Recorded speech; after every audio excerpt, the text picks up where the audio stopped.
let's have a little chat about the mechanics of a pushing exercise. In a gym setting, there's 1,000,001 different exercises, but they're all variations on a theme. There's a limited number of ways your body can move, and so it can be good to grasp the mechanics in terms of grasping the principles of how the movement's done, and then you can, once you learn the principles, you can translate that out to apply it in all the different exercises you can do. So we're going to be talking about a pushing movement pattern and how to master the mechanics of that push. So when you're going to do a push, you want to think about, first of all, setting yourself up well. And to produce the maximum amount of force in a pushing movement, you're going to have to lift your sternum up and bring your shoulder blades back. And this position is where you can generate the most force. So to provide an example, if you imagine your car broke down in the middle of traffic and you had to get out and open the door and push the car along, you would be in this sort of position, driving through like that. So that's your power position. And you don't have to strictly apply that to every exercise, but it is the most powerful, stable position to anchor a pushing movement to. So the way you would do it in this incline bench press would be to lift the sternum and pin your shoulder blades back. So you'd be thinking about lifting your chest towards the bar.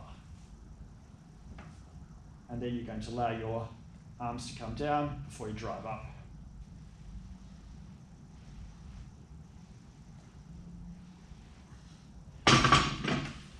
Another thing to consider about the mechanics of a pushing movement is the wrist position and the angle of your forearm makes with the direction of the push. So generally speaking, you want your wrist to be straight, and your forearm is going to be lined up with the direction you're pushing. So if I'm pushing in a straight line, parallel to the ground, I want my forearm to be lined up with that. So you can see straight wrist, forearm lined up with the position, with the direction of the push.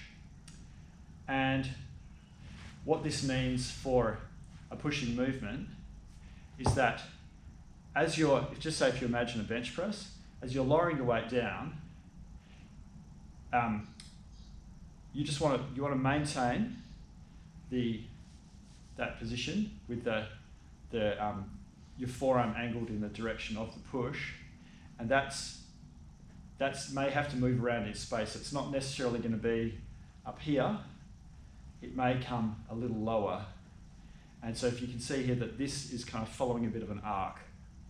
If I was to be doing a bench press, for example. So that's one little nuance to master with the pushing movement.